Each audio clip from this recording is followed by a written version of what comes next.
Hello everyone, welcome to Study IQ. Study IQ के इस video में मैं आपको पढ़ाऊंगा एसएससी सीजीएल परीक्षा का जो जीएस क्वेश्चंस का अभ्यास हम कर रहे हैं उसका सेट नंबर 5। इससे पहले मैंने 4 सेट अपलोड किए थे। अगर आपने उनको नहीं देखा है तो पहले उनको देखिए, उसके बाद ही आपको सेट नंबर 5 देखना है। तो आइए शुरू करते हैं जीएस क्वेश्चन का सेट नंबर 5। एक बात आपको बता दूं कि इस बार जो जीएस की वेटेज है वो बहुत ज़्यादा है। टीयर 2 के बेस पर ही आपका रिजल्ट आएगा और टीयर 2 में 75 नंबर की जो जीएस है वो आएगी। और इसमें से कम 9 क्वेश्चन मैं मान के चल रहा हूँ कि करंट अफेयर के आएंगे। 9 क्वेश्चन का मतलब हो गया 27 नंबर, 10 आ गए तो 27 से 30 नंबर, यानी लगभग 40% वेटेज जीएस में करंट अफेयर की रहेगी। तो मेरा करंट अफेयर का कोर्स आता है, लेकिन ये पेड कोर्स है, ठीक है। इसका प्राइस है 1500 रुपये। अगर आप ये कोड यूज़ करते हैं GGCA तो आपको डिस्काउंटेड प्राइस पे मिल जाएगा। 1 साल के लिए 1500 रुपये इसका प्राइस है।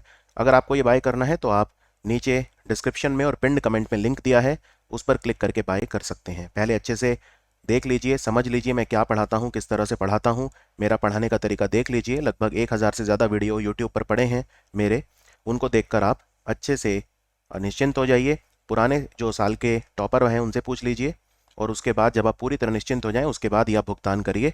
आपको ये कोड यूज़ करना है GGCA। चलिए अब मैं शुरू करता हूँ। और करंट अफेयर के अलावा बाकी जो जीएस है वो मैं एमसीक्यूज़ के रूप में काफ़ी हद तक कोशिश करूंगा कि कवर कर लूँ जितनी संभव हुई एग्जाम तक। डेली एक वीडियो मैंने आपको कहा है, मंडे टू फ्राइडे। तो पहला क्वेश्चन ये है कि इनमें से भारत का कौन सा राज्य है जो नेपाल के साथ अपना बॉर्डर शेयर करता है। ये अच्छा सवाल है। इस तरह के क्वेश्चन ट्रिकी होते हैं, भारत और उसके नेबर से रिलेटेड।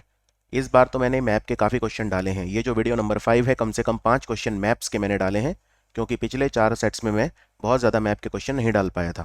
तो आइए चलिए मैप देखते हैं पहले। ये देखिए, ये जो देश है ये है नेपाल, और नेपाल यहाँ लगता है तिब्बत से। वही तिब्बत जिस पे चाइना का कब्जा है, जिसकी राजधानी है लहासा। और तिब्बत में एक औषधीय सिस्टम होता है, जैसे भारत में आयुर्वेद होता है ना, तिब्बत में होता है सोवा रिगपा। तो सोवा रिगपा एक पद्धति है चिकित्सा की जो तिब्बत से आती है। तो नेपाल का बॉर्डर किस किस के साथ लगता है, ध्यान से देखिए। ये उत्तराखंड के साथ लग रहा है, फिर ये यहाँ पर यूपी के साथ काफ़ी लंबा बॉर्डर है, फिर ये बिहार के साथ है, और यहाँ पे सिक्किम के साथ है, और ये बंगाल के साथ है। यानी किसके साथ लगता है, झारखंड के साथ नहीं लगता, बंगाल के साथ लगता है, असम के साथ नहीं लगता, मेघालय के साथ भी नहीं लगता। तो इसका आंसर है वेस्ट बंगाल। और ये जो जगह देख रहे हैं वेस्ट बंगाल में जो ये बॉर्डर है, ये दार्जिलिंग के साथ लग रहा है, ये एकदम नॉर्थ में।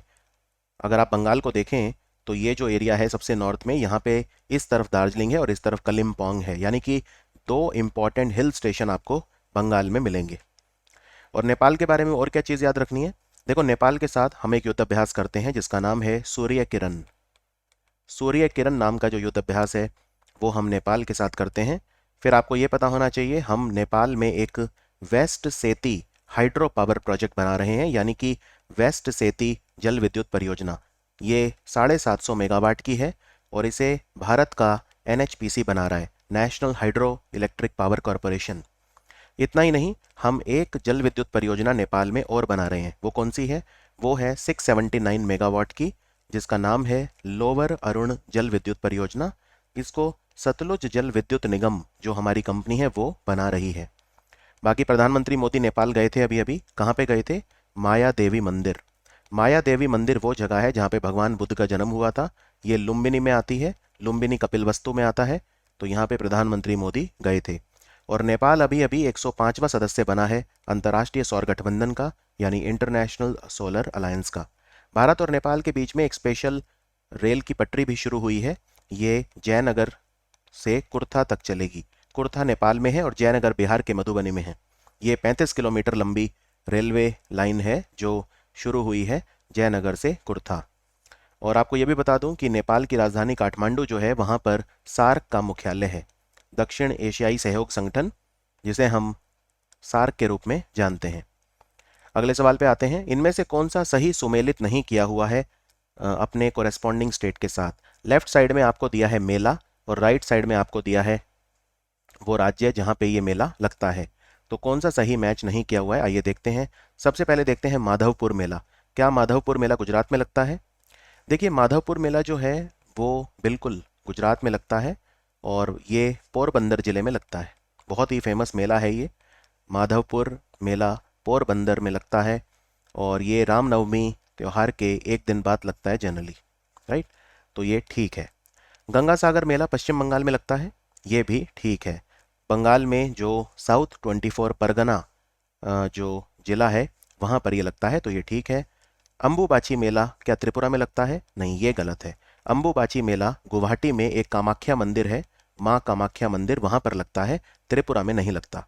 और बनेश्वर मेला राजस्थान में लगता है, ये भी ठीक है। ये एक ट्राइबल फेस्टिवल है, ये डूंगरपुर डिस्ट्रिक्ट जो है वहाँ पर राजस्थान में लगता है, फरवरी के महीने में लगता है बनेश्वर मेला।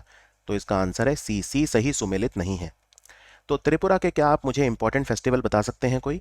देखो, त्रिपुरा में दो फेस्टिवल हैं बस जो आपको याद रखने हैं। एक का नाम है खर्ची पूजा और एक का नाम है गरिया पूजा। अगर आपको ये दो फेस्टिवल पता है तो मुझे लगता है आपका काम बन जाएगा, राइट। खर्ची पूजा और गरिया पूजा, ये दो आपको बस ध्यान रखने हैं त्रिपुरा में, इससे ज़्यादा याद रखने की आवश्यकता नहीं है। Is that clear? और त्रिपुरा के मुख्यमंत्री माणिक साहा हैं। त्रिपुरा की राजधानी अगरतला है। त्रिपुरा में एक झील भी है जिसका नाम है रुद्र सागर झील। रुद्र सागर झील।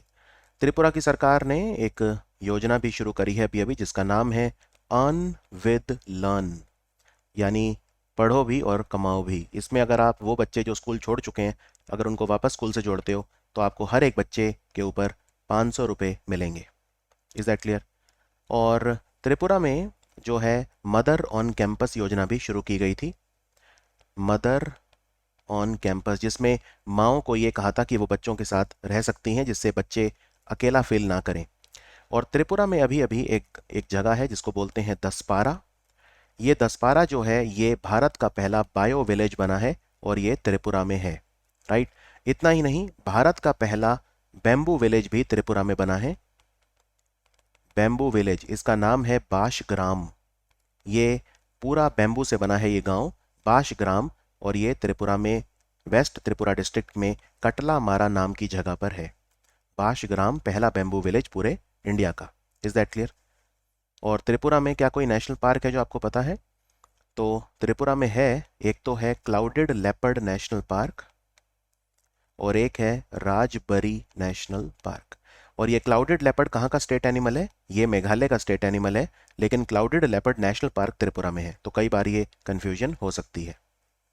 चलिए अगला सवाल मैप का भी है और ज्योग्राफी का भी है। इनमें से कौन सी भारत की नदी है जो गल्फ ऑफ खंबात में नहीं गिरती? ठीक है, क्वेश्चन कोई बहुत डिफिकल्ट नहीं है। गल्फ ऑफ खंबात को हम और क्या बोलते हैं? इसे हम गल्फ ऑफ कैम्बे भी बोलते हैं। गल्फ ऑफ कैम्बे या खंबात की खाड़ी कहाँ पर है ये? यहाँ पे मैप देखिए, ये जो आप राज्य देख रहे हैं ये है गुजरात। थोड़ा सा पुराना मैप है। कैसे पता मुझे पुराना मैप है ये? क्योंकि यहाँ पे डिस्ट्रिक्ट देखिए, जूनागढ़, अमरेली, तो यानी कि गिर सोमनाथ जिला तो बनाया ही नहीं। जहाँ पे गिर नेशनल पार्क है, गिर नेशनल पार्क इतना बड़ा है कि 3 जिलों में फैला हुआ है, अमरेली, जूनागढ़ और गिर सोमनाथ। तो गिर सोमनाथ क्योंकि यहाँ पे मैप पे नहीं है, मेरे को पता चल जाता है 2 मिनट में कि पुराना मैप है। खैर आपका काम हो जाएगा। यहाँ पे ध्यान से देखिए, ये अरब सागर है, ये है गल्फ ऑफ कच्छ और ये है गल्फ ऑफ खंबात। तो गल्फ ऑफ कच्छ किसके बीच में है? ये साउथ गुजरात हो गया यहाँ पे, और ये हो गया सौराष्ट्र, आप इसे काठियावाड़, पठार भी बोल सकते हैं। और इनके बीच में है ये गल्फ ऑफ खंबात। और गल्फ ऑफ खंबात में नर्मदा नदी गिरती है, माही गिरती है, साबरमती गिरती है और तापी या ताप्ती नदी गिरती है। कोयना नहीं गिरती। कोयना नदी जो है वो महाराष्ट्र में है और वो यहाँ पर नहीं गिरती, उसका कोई मतलब नहीं है। तो इसका आंसर हो गया कोयना। और ये गल्फ ऑफ कच्छ है जो काठियावाड़, पठार और ये ऊपर कच्छ, इसके बीच में है gulf of Kutch. Is that clear? तो गल्फ ऑफ खंबात में कौन सी नहीं गिरती ये आप समझ गए होंगे। और ये सारी नदियाँ पश्चिम की तरफ बहती हैं, माही, तापी, नर्मदा और साबरमती। ये एस्टुरी बनाती हैं, डेल्टा नहीं बनाती, ये भी आपको पता होगा। डेल्टा बनाती हैं वो नदियाँ जो पूर्व की तरफ बहती हैं और बंगाल की खाड़ी में गिरती हैं, जिनमें गंगा, ब्रह्मपुत्र और महानदी, गोदावरी, कृष्णा, कावेरी, ये जो नदियाँ हैं ये डेल्टा बनाती हैं। Is that clear? इसके अलावा नर्मदा के बारे में एक दो चीज़ आप और याद रख सकते हैं। नर्मदा नदी को पुराने टाइम में रेवा भी कहा जाता था। रेवा अमरकंटक से निकलती है और फिर पश्चिम की तरफ फ्लो करती है। गुजरात, मध्य प्रदेश, महाराष्ट्र, ये 3 राज्यों में फ्लो करती है मेनली। और नर्मदा नदी पे क्या कोई इंपॉर्टेंट बांध है जो आप बता सकते हैं? तो उसमें महेश्वर डैम काफ़ी आता है। नर्मदा नदी पे महेश्वर बांध है, सरदार सरोवर बांध है जो कि गुजरात में है, सरदार सरोवर बांध और इंदिरा सागर, तो इंदिरा सागर बांध, ये सब नर्मदा नदी पे हैं। फिर तापी नदी नर्मदा के साथ साथ ही बहती है और एक चीज़ याद रखिए, विंध्या के पहाड़ और सतपुरा के पहाड़ के बीच में कौन सी नदी बहती है, तो वो है नर्मदा। ठीक है, विंध्या और सतपुरा के पहाड़ों के बीच में बहती है। तापी नदी पे जो डैम आपको याद रखना है वो है उकई डैम। बस एक काफ़ी है, यही आता है। उकई डैम कौन सी नदी पे है, तो ये तापी नदी पे है। माही में तो कुछ खास ऐसा नहीं है, ये मध्य प्रदेश से निकलती है, धार डिस्ट्रिक्ट से, और फिर ये फ्लो करती है मध्य प्रदेश, फिर राजस्थान, फिर गुजरात, फिर ये गल्फ ऑफ खंबात में गिर जाती है। इस पे माही बजाज सागर डैम एक आता है, वो है। बाकी साबरमती के किनारे अहमदाबाद शहर है, और ये साबरमती नदी जो है उदयपुर जिला राजस्थान वहाँ से निकलती है। Is that clear? लूनी है एक नदी, लूनी का नाम आपने सुना होगा, ये भी वेस्ट फ्लोइंग है। लूनी ये अरावली की जो पहाड़ियाँ हैं अजमेर के पास, वहाँ से निकलती है। एक तावा नदी भी है, श्रावती, ये भी वेस्ट फ्लोइंग है, और तावा नदी जो है वो भी वेस्ट फ्लोइंग है। Is that clear? तावा नदी नर्मदा में ही मिल जाती है। चलिए आगे बढ़ते हैं। इनमें से कौन सा राज्य है जिसके साथ उसका स्टेट एनिमल सही मैच नहीं किया हुआ है? राज्य पशु या स्टेट एनिमल, आइए देखते हैं।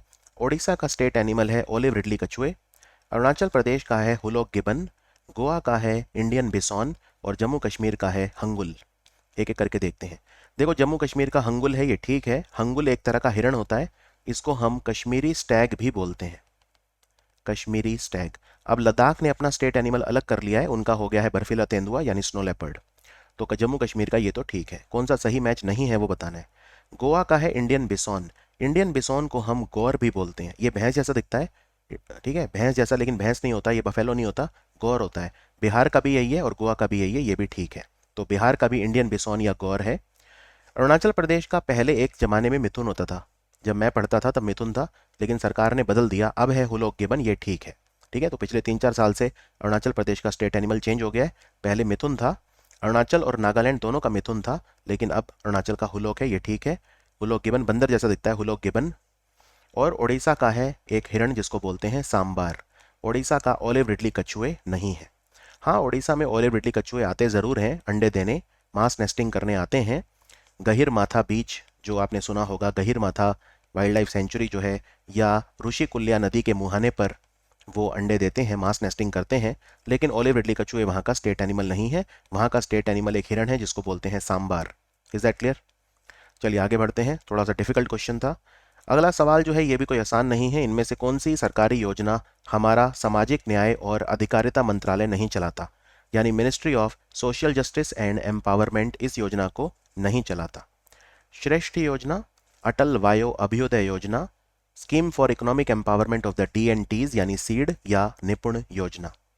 तो इसका आंसर क्या है? इसका आंसर है निपुण योजना। निपुण योजना है क्या और इसे कौन चलाता है?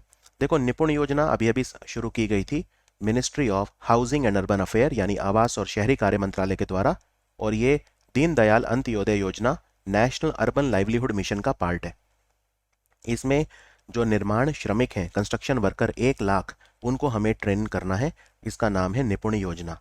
और पिछले साल एक योजना आई थी निपुण भारत, तो निपुण भारत शुरू करी थी हमारे शिक्षा मंत्रालय ने, जिसमें मूलभूत साक्षरता और अंक गणित यानी अंक ज्ञान, न्यूमरेसी हमें बच्चों को सिखानी है, वो है निपुण भारत। तो वो भी यहाँ पे आउट ऑफ स्कोप है। जो डी नोटिफाइड ट्राइब होते हैं, डी नोटिफाइड ट्राइब, उनके विकास के लिए है सीडी योजना, ये ठीक है। अटल वायो अभ्युदय योजना क्या है?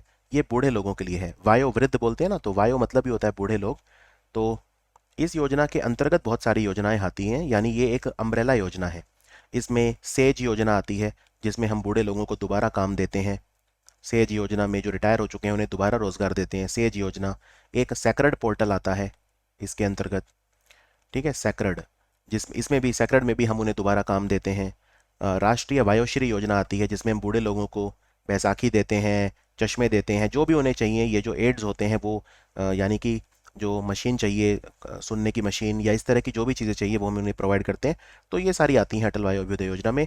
और श्रेष्ठ योजना भी यही मंत्रालय चलाता है। श्रेष्ठ योजना जो शेड्यूल कास्ट कम्युनिटी है उसके विकास के लिए है। तो आंसर है इसका निपुण योजना।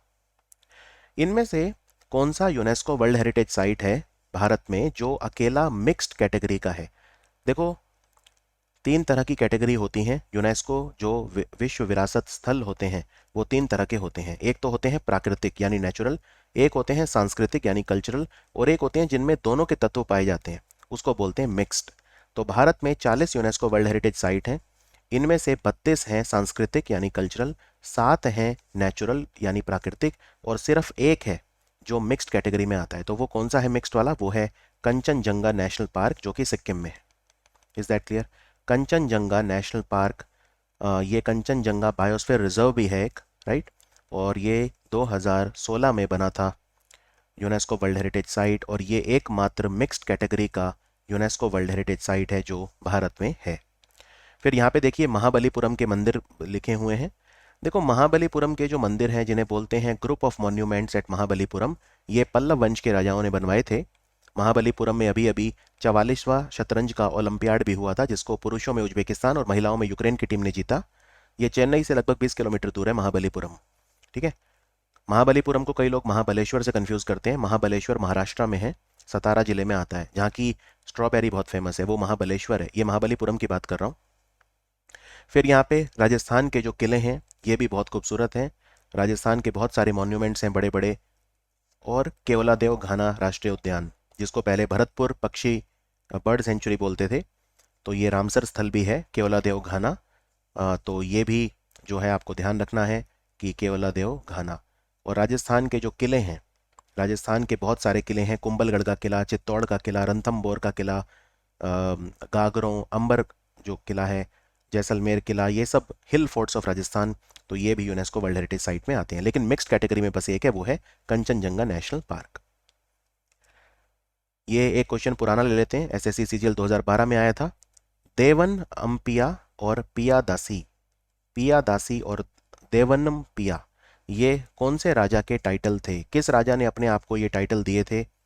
जो दो मैंने आपको यहाँ पे बताए हैं। तो याद रखिए, ये जो दोनों टाइटल हैं ये सम्राट अशोक के टाइटल हैं। तो आंसर है सम्राट अशोक। Is that clear?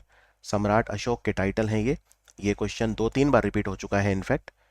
ये और भी जो दूसरे एग्ज़ाम हैं उनमें भी आ चुका है।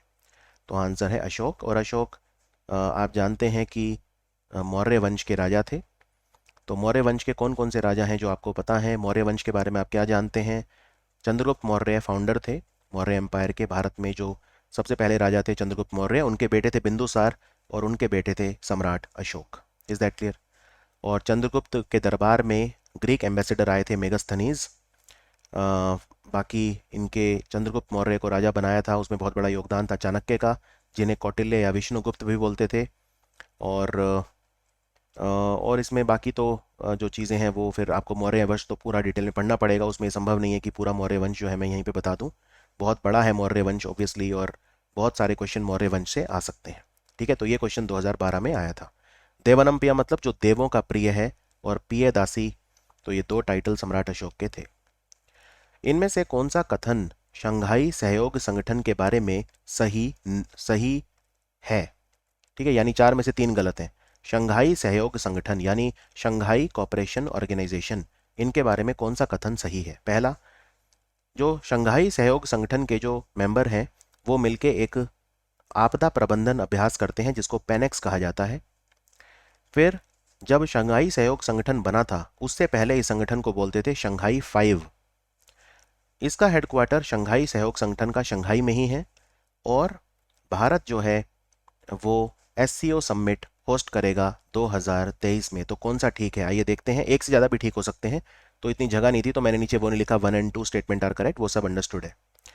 तो कौन सा कथन सही है, एक एक करके देखते हैं। देखो पेनेक्स युद्ध अभ्यास जो होता है, एक्चुअली ये युद्ध अभ्यास नहीं है, ये एक तरह का आपदा प्रबंधन के लिए अभ्यास होता है। ये बिम्स्टेक संगठन के कंट्री करते हैं, शंघाई सहयोग संगठन के कंट्री नहीं करते। तो ये स्टेटमेंट गलत है।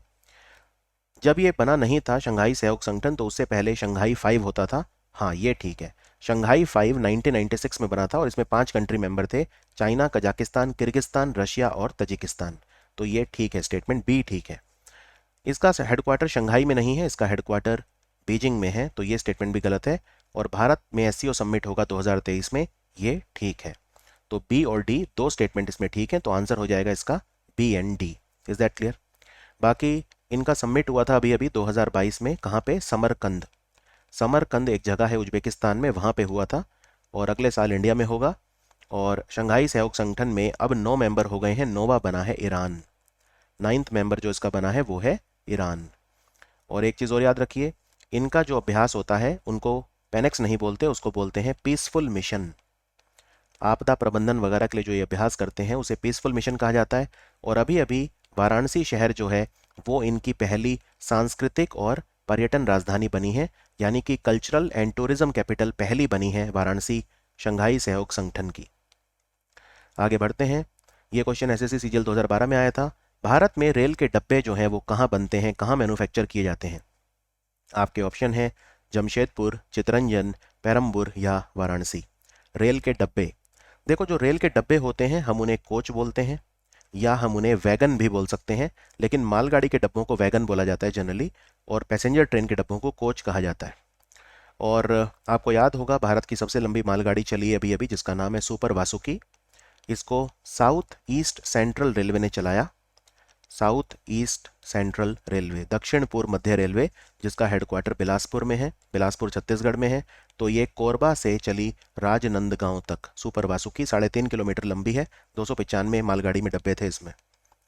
तो और रेल का जो इंजन होता है हम उसे बोलते हैं लोकोमोटिव। तो भारत में कौन सी चीज़ कहाँ बनती है आइए दिखाता हूँ। ये जो टेबल है ये मिनिस्ट्री ऑफ रेलवेज की वेबसाइट पे भी दी हुई है, ये मैंने यहाँ पे लिख दी है। देखो चितरंजन लोकोमोटिव वर्क्स नाम से पता चल रहा है चितरंजन में रेल का इंजन बनता है। तो ये तो नहीं है आंसर, चितरंजन तो नहीं है। चितरंजन जो है आसनसोल में आता है, बंगाल में। जमशेदपुर में कुछ नहीं है। पेरम्बूर आंसर है इसका। पेरम्बूर एक जगह है जो चेन्नई में है, यहाँ पे इंटीग्रल कोच फैक्ट्री है। मैं आपको दिखा देता हूँ। इंटीग्रल कोच फैक्ट्री चेन्नई, तो चेन्नई में जगह है पेरम्बूर। और इंटीग्रल कोच फैक्ट्री में ही वंदे भारत ट्रेन के डब्बे बनते हैं, और इंटीग्रल कोच फैक्ट्री में ही विस्ता डोम कोचेस भी बनते हैं। ठीक है। डीजल लोकोमोटिव वर्क, डीजल के जो इंजन हैं वो वाराणसी में बनते हैं, ये ठीक है। इसको पहले बनारस लोकोमोटिव वर्क्स भी बोलते थे। फिर रेल कोच फैक्ट्री कपूरथला में भी है, पंजाब में कपूरथला जिले में भी रेल के डब्बे बनते हैं, बिल्कुल ठीक है ये। चेन्नई में भी बनते हैं।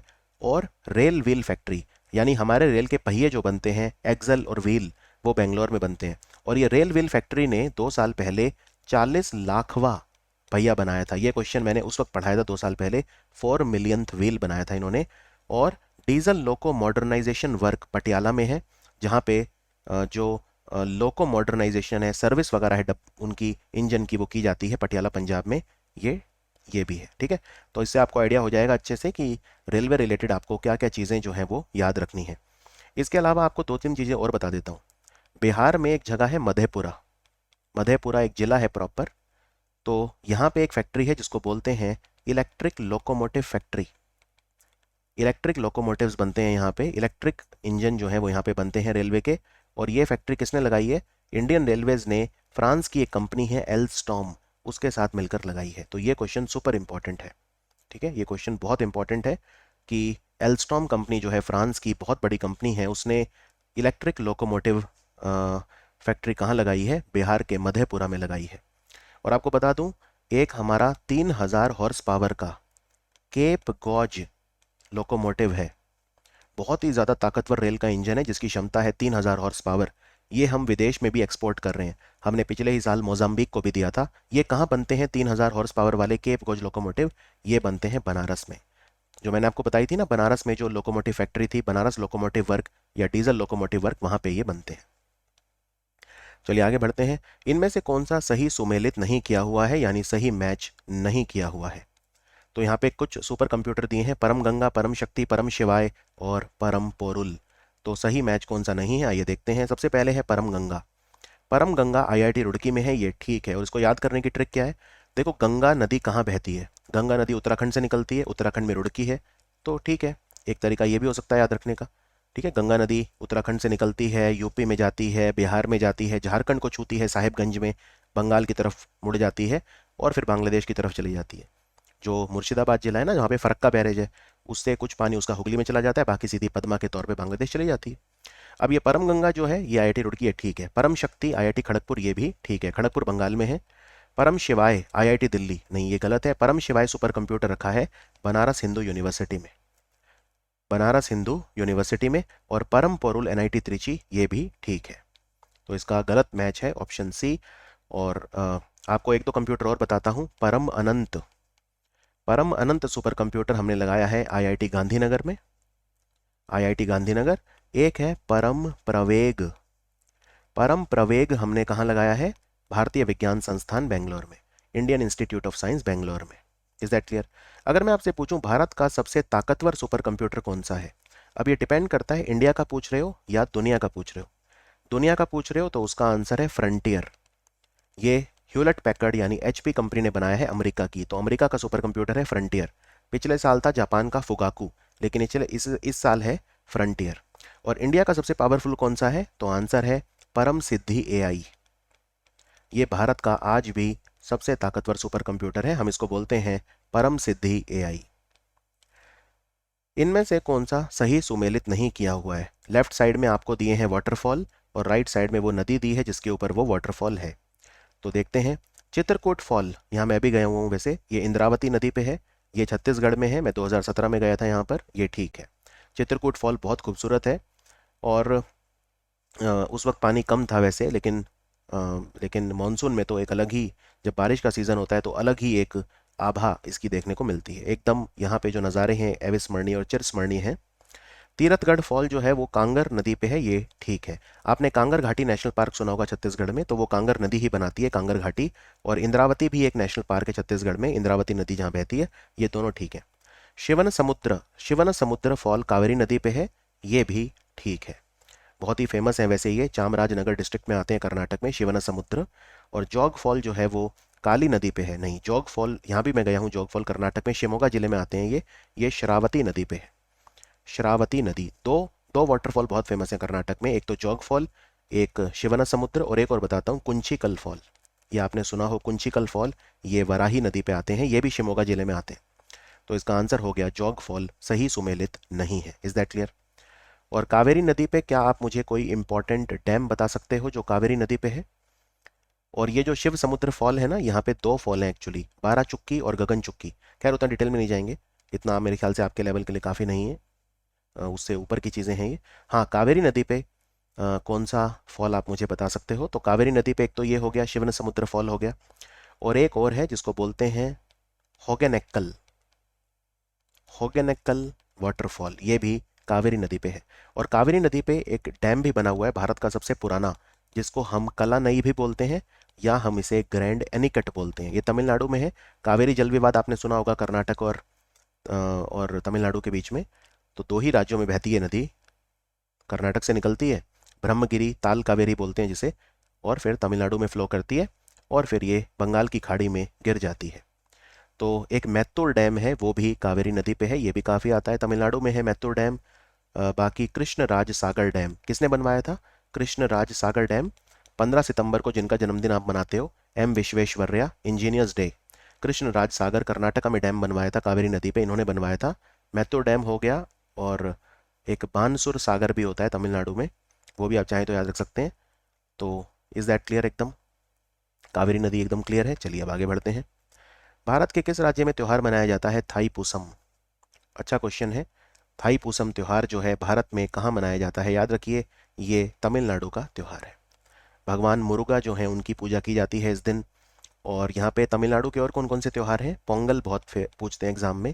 तमिलनाडु में नए साल को बोलते हैं पुथांडु, पुथांडु मतलब तमिल नया साल। फिर एक आदि पेरक्कू बहुत आता है, आदि पेरक्कू त्यौहार तमिलनाडु का ही है। एक पशु का त्यौहार होता है जलीकट्टू, ये भी बहुत पूछते हैं तमिलनाडु का, जलीकट्टू सुना है ये आपने? एक दीपों का त्यौहार होता है, जैसे नॉर्थ इंडिया में दिवाली होता है वैसे ही तमिलनाडु में एक त्यौहार होता है जिसको बोलते हैं कार्तिगई दीपम, कार्तिगई दीपम। और एक आदिपुरम त्यौहार भी तमिलनाडु में बहुत ज़्यादा मनाया जाता है।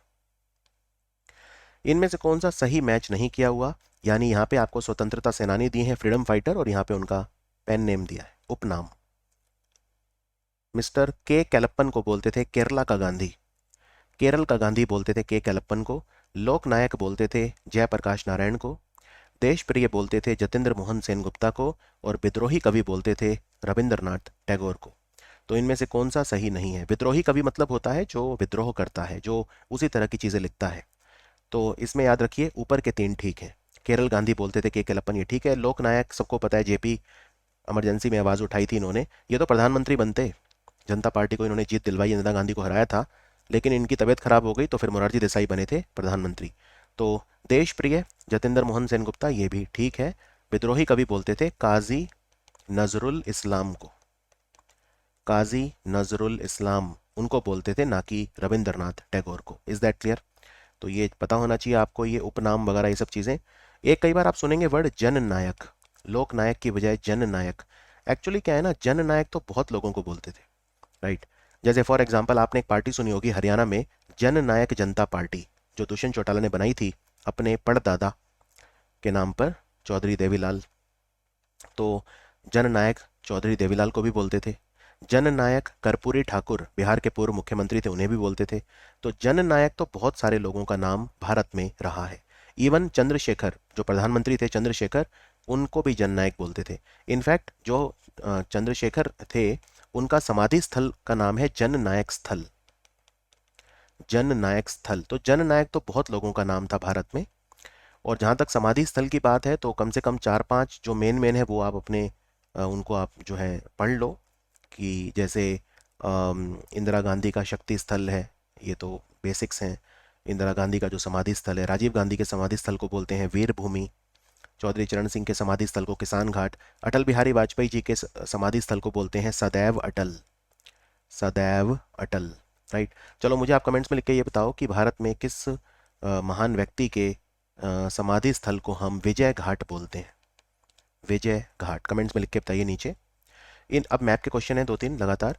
इनमें से कौन सा जल स्रोत है, वाटर बॉडी, ठीक है, वो झील हो सकती है, नदी हो सकती है, समुंदर हो सकता है, जो इजराइल से जिसका बॉर्डर नहीं लगता। ध्यान से सुनिए, इजराइल का बॉर्डर किसके साथ नहीं लगता? मृत सागर यानी डेड सी, भूमध्य सागर यानी मेडिटेरेनियन सी, लेक टिबेरियास जिसको सी ऑफ गैलीली भी बोलते हैं, और लाल सागर यानी रेड सी। तो अगर आपको थोड़ी बहुत मैप की भी नॉलेज है तो आप इसको 2 मिनट में कर देंगे, तो आंसर हो गया इसका रेड सी। मैप दिखाता हूँ, ये देखिए ये मैप है, ठीक है। ये ऊपर लेबनन है, ये सीरिया, ये जॉर्डन, जॉर्डन का नाम जॉर्डन नदी के नाम पे रखा है। ये इजिप्ट, जॉर्डन नदी जो फ्लो करती है, ये जॉर्डन नदी है, या देख रहे हैं जो इसराइल और जॉर्डन के बॉर्डर पर। ये है मृत सागर। मृत सागर में जो नमक है उसकी मात्रा बहुत ज़्यादा है, तो लोग यहाँ पे डूबते नहीं हैं। ये है sea of Galilee. Sea of Galilee को हम लेक टिबेरियास भी बोलते हैं, तो ये भी इसराइल से लगता है। और मेडिटेरेनियन सी तो खैर है ही, तो इसमें क्या नहीं है, लाल सागर। अब यहाँ पे नीचे देखिए, ये एक और पानी की बॉडी नजर आ रही है आपको, इसको बोलते हैं, क्या बोलते हैं इसे? तो ये इसके लिए आपको एक मैप और दिखाऊंगा, चलो इसी के बाद में दिखाऊंगा आपको। आपने गल्फ ऑफ अकाबा सुना होगा, खैर अगले क्वेश्चन में उसी पे आ रहा हूँ। तो इस क्वेश्चन का आंसर क्लियर हो गया आपको, रेड सी।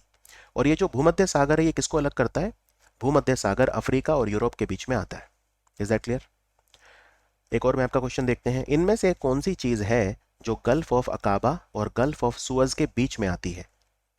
ठीक है, कौन सा पेनिनसुला बोलते हैं उसे? पेनिनसुला मतलब अगर कोई जमीन का टुकड़ा 3 तरफ से पानी से घिरा होता है तो हम उसे पेनिनसुला बोलते हैं। और अगर वो 4 तरफ से पानी से घिरा होता है, दोनों तरफ से यानी चारों तरफ से, जैसे कोई जमीन का टुकड़ा है मान लो, अगर वो चारों तरफ से पानी से घिरा है तो उसको क्या बोलेंगे? आइलैंड, टापू, द्वीप या टापू या आइलैंड बोलते हैं। लेकिन अगर वो 3 तरफ से पानी से घिरा है तो हम उसे पेनिनसुला बोलते हैं। तो सिनाई पेनिनसुला, मले पेनिनसुला, इबेरियन पेनिनसुला या बाल्कन पेनिनसुला। बाल्कन पेनिनसुला तो आप जानते हैं नहीं है, क्योंकि ये बहुत सारे यूरोप के कंट्री आते हैं इसमें, बाल्कन पेनिनसुला में। इबेरियन भी नहीं है, इबेरियन में पुर्तगाल, स्पेन वगैरह ये सब आते हैं। मले तो अलग ही हो गया एकदम। और सिनाई आंसर है, सिनाई पेनिनसुला। खैर मैप दिखाता हूँ, इस मैप को ध्यान से देखिए। ये है लाल सागर, ठीक है, लाल सागर। एक इसके लाल सागर के इस तरफ है अफ्रीका की कंट्री और इस तरफ है मिडल ईस्ट यानी मध्य पूर्व, जिसे बोलते हैं गल्फ कंट्री, आप उन्हें बोल सकते हो। अब ये जो आप देख रहे हैं, यानी कि जो जिसे हम मध्य पूर्व बोलते हैं या जिसे हम वेस्ट एशिया भी बोलते हैं, वो और अफ्रीका जुड़े हुए हैं इससे। ये क्या है? इसको सिनाई पेनिनसुला बोलते हैं, ये इजिप्ट का पार्ट है। और अगर आप ध्यान से देखें तो रेड सी आगे जाके दो में ऐसे डिवाइड हो रहा है, ये देख रहे हैं आप, ये दो में। तो रेड सी में दो गल्फ बन रहे हैं, ये देखिए। अब इसको मैं जूम कर रहा हूँ इतने पार्ट को, तो ये यहाँ पे जूम हो गया। ये है रेड सी, तो इसमें ये है गल्फ ऑफ अकाबा यानी अकाबा की खाड़ी, और ये है gulf of Suez, gulf of Suez. Is that clear? तो ये दोनों के बीच में ये जो जगह है इसे बोलते हैं सिनाई पेनिनसुला, और ये इजिप्ट का पार्ट है। अब यहाँ पे मैप में ये देखिए, ये लाल सागर है और ये है gulf of Aden. Gulf of Aden ये है, ठीक है, क्योंकि यमन का ये शहर एडन है तो इसे बोलते हैं गल्फ ऑफ एडन। और इन दोनों को जोड़ता है ये हिस्सा जो मैं हरे रंग में वो कर रहा हूँ, ये पानी का संकरा रास्ता जोड़ता है। इसे क्या बोलते हैं? इसे बोलते हैं बाब अल मंडैब स्ट्रेट। बाब अल मंडैब स्ट्रेट किसको जोड़ता है? ये रेड सी को गल्फ ऑफ एडन से जोड़ता है। अब यहाँ पे आ जाइए, ये देखिए, ये है पर्शियन गल्फ। और पर्शियन गल्फ के किनारे जो कंट्री है हम उन्हें गल्फ कंट्री इसलिए बोलते हैं, जिनमें सऊदी अरब, यूएई, ओमान वगैरह ये सब जो कंट्री हैं, गल्फ कंट्री, राइट, खाड़ी देश जिन्हें बोलते हैं, कतर वगैरह ये सब। अब ये पर्शियन गल्फ को गल्फ ऑफ ओमान से कौन जोड़ता है? ये इसको बोलते हैं straight of Hormuz. Straight of Hormuz इसे कहा जाता है। Is that clear? और इसीलिए हम ईरान के साथ मिलकर छाबर पोर्ट बनाना चाहते हैं, जिससे हम यहीं पे पास में ही ग्वादार पोर्ट है बलूचिस्तान में, जो चाइना का कब्जा है, जिसपे पाकिस्तान का है वैसे वो। इसलिए हम छाबर बंदरगाह यहाँ पे बनाना चाहते हैं, जिससे ये एरिया ब्लॉक नहीं होना चाहिए। क्योंकि ये ब्लॉक हो गया तो हम तेल कैसे लेंगे? ज़्यादातर तेल हम अपना खरीदते हैं इराक से, सऊदी अरब से, इन कंट्री से खरीदते हैं। सबसे ज़्यादा हम अपना तेल इराक से खरीदते हैं। क्लियर? चलिए, एक और बहुत ही शानदार मैं आपका क्वेश्चन लेके आया हूँ। इनमें से कौन सा स्टेटमेंट है जो सही नहीं है? डार्डानेलीज स्ट्रेट ये एजियन सी को जोड़ता है सी ऑफ मार्मरा से। और ये क्वेश्चन खास तौर पे इंपॉर्टेंट है क्योंकि रशिया यूक्रेन का युद्ध चल रहा था, तो जो रसीप एर्डोगान है टर्की के राष्ट्रपति, उन्होंने ये स्ट्रेट बंद कर दिए थे। रशिया को अलाउ नहीं किया कि वो अपने जहाज लेकर ब्लैक सी में जा सके। कर्च स्ट्रेट जोड़ता है सी ऑफ अजोव को ब्लैक सी से। बोफोरस स्ट्रेट जोड़ता है ब्लैक सी को सी ऑफ मार्मरा से। और क्राइमिया स्ट्रेट जोड़ता है सी ऑफ अजोव को सी ऑफ मार्मरा से। तो कौन सा सही नहीं है? ये मैप देखिए फिर समझ में आएगा, वरना कुछ समझ में नहीं आएगा। यहाँ पे देखिए ध्यान से। देखो, ये जो आप कंट्री देख रहे हैं, ये रशिया है, ये यूक्रेन है, ये क्राइमिया है, राइट। तो अब तो खैर क्राइमिया पे कब्जा कर रखा है पूरी तरह से। रशिया ने कब्जा कर लिया था 2014 में। और ये देखिए, ये भूमध्य सागर है और ये टर्की है। ये मेडिटेरेनियन सी का ही पार्ट है जिसको बोलते हैं एजियन सी। ठीक है, तो एक वाटर बॉडी हमारी ये हो गई एजियन सी। ये जो आप छोटा सा सी देख रहे हैं बीच में समुद्री छोटा सा, इसको बोलते हैं सी ऑफ मार्मरा। C of मार्मरा। अब ये देखिए ध्यान से, ये जो एजियन सी है और ये सी ऑफ मार्मरा, इनके बीच में ये पानी का छोटा सा रास्ता जाता है, जोड़ता है इनको। इसको क्या बोलते हैं? ए लिखा है जहाँ पे, इसको क्या बोलते हैं? इसको बोलते हैं डार्डानेलीज स्ट्रेट। तो डार्डानेलीज स्ट्रेट किसको जोड़ता है? सी ऑफ मार्मरा को एजियन सी से जोड़ता है। ठीक है, डार्डानेली स्ट्रेट एजियन सी को सी ऑफ मार्मरा से जोड़ता है, ये बिल्कुल ठीक है। चलिए अब आगे बढ़ते हैं। बड़ा इंटरेस्टिंग होता है मैप। ये देखिए, ये है सी ऑफ मार्मरा। अब ये सी ऑफ मार्मरा जो है, ये आगे ये ब्लैक सी से जुड़ा हुआ है। ये ब्लैक सी बहुत बड़ा सागर है, ये पूरा ब्लैक सी है। तो ये जो सी ऑफ मार्मरा है छोटा सा बी, और ये ब्लैक सी, इसके बीच में देखिए ये जो एक छोटा सा पानी का रास्ता है, जिसे मैं लाल रंग से रंग रहा हूँ अब, ये है लाल रंग से। इसको क्या बोलते हैं? इसको बोलते हैं बोफोरस स्ट्रेट। तो अगला देखिए, और ये बोफोरस स्ट्रेट जोड़ता है ब्लैक सी को सी ऑफ मार्मरा से, ये भी ठीक है। अब एक और स्ट्रेट दिया है कर्च स्ट्रेट। अब और आगे आ जाते हैं। ये ब्लैक सी है और ये जो छोटा सा सी देख रहे हैं, इसको बोलते हैं सी ऑफ अजोव, AZOV अजोव। और इनके बीच में देखिए, ये आपको ये पानी का रास्ता दिख रहा होगा छोटा सा, इसको बोलते हैं कर्च स्ट्रेट। तो कर्च स्ट्रेट किसको जोड़ता है? ब्लैक सी को ये सी ऑफ अजोव से जोड़ता है। तो कर्च स्ट्रेट ब्लैक सी को सी ऑफ अजोव से जोड़ता है, ये भी ठीक है। तो आंसर है ऑप्शन 4। क्राइमिया स्ट्रेट कुछ होता ही नहीं, पहली बात। और दूसरी बात, सी ऑफ अजोव और सी ऑफ मार्मरा आपस में जुड़े ही नहीं है। ये है सी ऑफ मार्मरा और ये है सी ऑफ अजोव, ये आपस में जुड़े नहीं है। इनके बीच में इतना बड़ा ब्लैक सी भी तो आता है। तो आंसर है option D. Is that clear? तो ये काफ़ी अच्छा सवाल है। यहाँ पे और क्लियर हो जाएगा आपको। ये देखिए, रशिया है, ये यूक्रेन है, ये क्राइमिया है, और ये कर्च स्ट्रेट है। ये है सी ऑफ अजोव और ये है ब्लैक सी, इनको जोड़ता है ये छोटा सा रास्ता पानी का, इसे बोलते हैं कर्च स्ट्रेट। अब एक बात बताइए, अगर आपको अपना जहाज लेके जाना है यूक्रेन के एकदम पास, ठीक है, यूक्रेन के एकदम पास ले जाना है, या तो आपको यहाँ ले जाना है, यानी कि सी ऑफ अजोव में ले जाना है, या आपको यहाँ ले जाना है, तो टर्की की मदद चाहिए, क्योंकि टर्की के कंट्रोल में आते हैं ये दोनों स्ट्रेट। एक तो ये वाला बोफोरस स्ट्रेट और ये डार्डनली स्ट्रेट।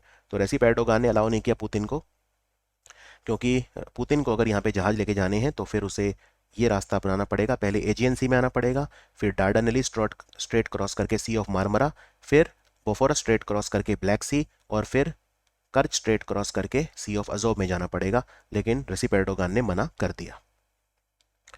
इनमें से कौन सा ज्वालामुखी है जो इटली में नहीं है?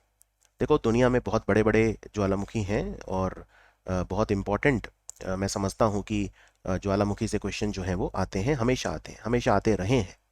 ज्वालामुखी का जो पार्ट होता है जहाँ से लावा निकलता है, जब तक वो अंदर होता है तो उसे मगमा बोलते हैं, बाहर आ जाता है तो लावा बोलते हैं, और जहाँ से वो निकलता है उसे क्रेटर बोलते हैं, यानी जो मुंह होता है उसका उसे क्रेटर बोलते हैं। तो भारत में भी ज्वालामुखी हैं, बैरन आइलैंड है, नारकोन दाम है अंडमान निकोबार में। तो कौन सा वोल्केनो इटली में नहीं है? माउंट एटना है। माउंट एटना में गया हुआ हूँ, 2019 में गया था मैं, और इनफैक्ट मैं माउंट एटना के एकदम टॉप पे गया था, क्रेटर के पास। माउंट स्ट्रोम्बोलाई, ये भी इटली में है। माउंट वेसुवियस भी इटली में है। माउंट असो जो है वो जापान में है। तो इसका आंसर है ऑप्शन डी। उसका आंसर है ऑप्शन डी। बाकी और बहुत बड़े बड़े वोल्केनो हैं दुनिया में, मैं आपको कुछ और बता देता हूँ जो एग्जाम में काफ़ी आते हैं। माउंट फूजी बहुत पूछते हैं, ये जापान में है माउंट फूजी। माउंट असो भी जापान में है। इसके अलावा मोना किया पूछते हैं, कहाँ है मोना किया, क्योंकि बहुत ही ज्वलंत है ज्वालामुखी, ये हवाई में है। हवाई में है। दुनिया का सबसे ऊंचा ज्वालामुखी कौन सा है? दुनिया का सबसे ऊंचा ज्वालामुखी है Ojos del Salado, active volcano Ojos del Salado. तो ये सबसे ज़्यादा इंपॉर्टेंट है एग्जाम पॉइंट ऑफ व्यू से। ये अर्जेंटीना और चिले के बॉर्डर पे आता है, साउथ अमेरिका में। ये सबसे ऊंचा एक्टिव वोल्केनो है पूरी दुनिया का। फिर माउंट किलिमंजारो पूछते हैं। माउंट किलिमंजारो अफ्रीका का सबसे ऊंचा पर्वत है और ये वोल्केनो भी है। ये तंजानिया में आता है, तंजानिया कंट्री है, वहाँ पे आता है। तंजानिया में सेरेनगेटी नेशनल पार्क है, वो भी काफ़ी एग्जाम में पूछते हैं। बाकी कोटोपैक्सी पूछते हैं कई बार। कोटोपैक्सी कहाँ है? ये एक्वाडोर में है, कोटोपैक्सी जो है। बाकी मोना लोआ पूछ सकते हैं। मोना लोआ हवाई में है, अमेरिका में। तो हवाई में मोना लोआ भी आपको ध्यान रखना है। और ज्वालामुखी में मेनली तो यही आएंगे। बाकी रिंग ऑफ फायर पूछ सकते हैं। प्रशांत महासागर में जो चारों तरफ एक रिम बनती है, रिंग ऑफ फायर, वहाँ पे काफ़ी ज्वालामुखी हैं। तो वो जो एरिया है काफ़ी ज़्यादा, वहाँ पे ज्वालामुखी हैं जो आ सकते हैं। चलिए आगे बढ़ते हैं। अभी अभी एक जगह है जिसका नाम है पडांग। ये जगह न्यूज़ में थी क्योंकि यहाँ पर जुलाई 1943 में नेताजी सुभाष चंद्र बोस ने नारा दिया था, दिल्ली चलो। ये जगह कहाँ पे है और अभी अभी न्यूज़ में क्यों आई थी 2022 में? ये न्यूज़ में इसलिए आई थी क्योंकि इस जगह को एक राष्ट्रीय धरोहर की तरह कंजर्व करेगा, संरक्षण करेगा इसका सिंगापुर। ये जगह सिंगापुर में है। यहीं पर नारा दिया था नेताजी ने, दिल्ली चलो। और नेताजी का जन्म कहाँ पे हुआ था ये बहुत कम लोग जानते हैं। कटक में हुआ था, उड़ीसा में। हाँ, बंगाली व्यक्ति थे लेकिन उनका जन्म उड़ीसा के कटक शहर में हुआ था। कटक कौन सी नदी के किनारे है? महानदी के किनारे है कटक। तो सिंगापुर में है पडांग, और सिंगापुर की सरकार ये कह रही है हम इस जगह का संरक्षण करेंगे क्योंकि ये इतिहास के विद रिस्पेक्ट काफ़ी ज़्यादा महत्वपूर्ण जो है ये जगह है। और बाकी नेताजी का जो योगदान है, नेताजी के नाम पे भारत में एक पुरस्कार भी दिए जाते हैं। क्या आपको पता है कौन से पुरस्कार हैं जो नेताजी सुभाष चंद्र बोस के नाम पे दिए जाते हैं? उनको बोलते हैं आपदा प्रबंधन पुरस्कार। और नेताजी की हम 125वीं जयंती मना रहे हैं इस साल 2022 में। इनका जन्मदिन 23 जनवरी को होता है, तो 23 जनवरी 2022 को 125वीं जयंती थी। इनका जन्मदिन हम पराक्रम दिवस के रूप में मनाते हैं, पराक्रम दिवस के रूप में मनाते हैं। और नेताजी की फिर किताबें आप याद रख सकते हो। द इंडियन स्ट्रगल एक किताब लिखी थी इन्होंने, the Indian struggle, right. All India forward block इन्होंने बनाया था। और एक फिल्म भी पड़ी है यूट्यूब पे, आप देखना उसे, बॉस द ग्रेट हीरो ऐसे कुछ नाम है। बहुत ही शानदार जो फिल्म है। तो नेताजी के बारे में बहुत सारी चीज़ें आपको उसमें क्लियर हो जाएंगी। और इनका हेलीकॉप्टर दुर्घटना में मृत्यु हुई थी जिस पे आज भी विवाद है। इनका जो विमान क्रैश हुआ था वो कहाँ पे हुआ था? ताइवान में। ताइवान में इनका विमान क्रैश हुआ था जिसमें इनकी डेथ हो गई थी। इनमें से कौन सा सही सुमेलित नहीं है? जो लेफ्ट में दिया है वो है हाइड्रो पावर प्रोजेक्ट यानी जल विद्युत परियोजना, और राइट में नदी का नाम दिया है। तो एक एक करके देखते हैं। तो ऊपर के जो दो हैं वो कश्मीर के प्रोजेक्ट हैं, जम्मू कश्मीर के। एक है पाकल डुल हाइड्रो पावर प्रोजेक्ट, ये चेनाब नदी पे बन रहा है। फिर Kiru Kiru hydro power project, जिसका उद्घाटन प्रधानमंत्री मोदी ने अभी अभी किया, चेनाब नदी पे बन रहा है ये भी। इटालियन हाइड्रो पावर प्रोजेक्ट, ये कीरू भी जम्मू कश्मीर में, पाकल डुल भी जम्मू कश्मीर में। Italian hydro power project Dibang नदी पे बन रहा है, ये अरुणाचल प्रदेश में है। और डागमारा जल विद्युत परियोजना कोसी नदी पे बनने वाली थी। अब खैर इस पे विराम लग गया है, बाद में जब बनेगी तब बनेगी, लेकिन ये ठीक है। ये डगमारा हाइड्रो पावर प्रोजेक्ट जो है सुपौल जिला है बिहार का, वहाँ पे बन रहा है कोसी नदी पे। कोसी नदी वही है जो बिहार का तिशोक बोलते हैं, ये बिल्कुल ठीक है। इटालियन हाइड्रो पावर प्रोजेक्ट भी दिबांग नदी पे बन रहा है, ये ठीक है, अरुणाचल प्रदेश में। कीरू भी ठीक है चेनाब नदी पे, लेकिन पाकल डुल चेनाब नदी पे नहीं बन रहा, ये मरुसूदर नदी पे बन रहा है। हाँ, मरुसूदर नदी चेनाब में जाके मिलती है, लेकिन डायरेक्टली चेनाब पे नहीं बन रहा, तो आंसर है ऑप्शन ए, ये सही सुमेलित नहीं है। और एक क्वेश्चन और बचा है, वो है एसएससी सीजीएल 2012 में आया था, भारत का फर्स्ट लॉ ऑफिसर हम किसे बोलते हैं? भारत सरकार का फर्स्ट लॉ ऑफिसर, ये केंद्र सरकार को कानूनी सलाह देता है जब भी रिक्वायर्ड होती है। ये टॉप लीगल ऑफिसर या टॉप लॉ ऑफिसर होता है हमारी कंट्री का, और ये यूनियन एग्जीक्यूटिव का पार्ट भी होता है। इसको बोलते हैं attorney general of India. Attorney general of India. इसकी मदद करने के लिए 2 होते हैं सॉलिसिटर जनरल और 4 होते हैं एडिशनल सॉलिसिटर जनरल। और हमारा कौन सा आर्टिकल होता है अटॉर्नी जनरल के लिए? आर्टिकल 76 होता है। और राज्यों में कौन सा होता है? राज्य में जो राज्य सरकार को सलाह देता है उसे बोलते हैं एडवोकेट जनरल, और उसके लिए आर्टिकल होता है आर्टिकल 165। और अटॉर्नी जनरल बनने के लिए वही क्वालिफिकेशन चाहिए, एलिजिबिलिटी चाहिए जो सुप्रीम कोर्ट का जज बनने के लिए चाहिए, यानी हाई कोर्ट में 5 साल जज और या 10 साल वकील, सिटीजन ऑफ इंडिया, या राष्ट्रपति की नज़र में एमिनेंट जूरिस्ट, वही सब, राइट। राष्ट्रपति जो होता है वो अपॉइंट करता है, और राष्ट्रपति कहते हैं ना कि इसका कोई फिक्स टेन्योर नहीं होता। He holds the office during the president's pleasure. President जब तक चाहे तब तक वो अटॉर्नी जनरल अपने पद पे बना रहता है, और फिर प्रेसिडेंट जब चाहे उसे रिमूव भी कर सकता है। अटॉर्नी जनरल भारत की लोकसभा राज्यसभा जहाँ चाहे वहाँ बैठ सकता है, यानी वो जो उसका अधिकार है कि वो दोनों हाउसेज ऑफ पार्लियामेंट में बैठ सकता है, वहाँ पे उसका अधिकार बोलने का भी है और टेक पार्ट भी कर सकता है, लेकिन राइट टू वोट उसे नहीं होता लोकसभा और राज्यसभा में। तो ये कुछ चीज़ें हैं अटॉर्नी जनरल के बारे में। ये क्वेश्चन 2012 में आया था। और इसी के साथ मैं समाप्त करता हूँ अपना आज का वीडियो। आज का वीडियो थोड़ा सा लंबा हो गया, लेकिन मैप वाले क्वेश्चन में टाइम लगता ही है। तो ये था सेट नंबर 5। इंतजार करिए, सेट नंबर 6 का बहुत जल्दी लेकर आऊँगा। जाने से पहले मैं आपको बता दूं, अगर आप सच में बहुत ही सीरियस एस्पिरेंट हैं और करंट अफेयर्स को नेगलेक्ट नहीं करना चाहते, तो मेरा बहुत ही शानदार कोर्स है करंट अफेयर्स का। इसका प्राइस है 1500 रुपये। इसमें आपको कोड यूज़ करना है GGC। अगर आप इसको खरीदना चाहते हैं SSC CGL के लिए विशेष, तो आप नीचे दिए हुए डिस्क्रिप्शन और पिंड कमेंट पे क्लिक करके उसे बाय कर सकते हैं। क्लासरूम में मुझे आपका इंतजार रहेगा। इसमें daily current affair, weekly current affair, SSC quiz, ये सब चीज़ें आपको दी जाएंगी अगले 3 महीने लगातार। और अब तक जितने भी वीडियो मैंने बनाए हैं वो सब भी आपको मिलेंगे। एक वीडियो आप कितने भी बार देख सकते हैं। आप चाहें तो मोबाइल फ़ोन पर भी देख सकते हैं, और आप चाहें तो उसे बड़ी स्क्रीन पर TV पे या लैपटॉप पे भी देख सकते हैं। एक बात और, शुद्ध हिंदी और शुद्ध इंग्लिश दोनों में अवेलेबल है, यानी प्योर हिंदी और प्योर इंग्लिश। इंग्लिश में अवेलेबल नहीं है।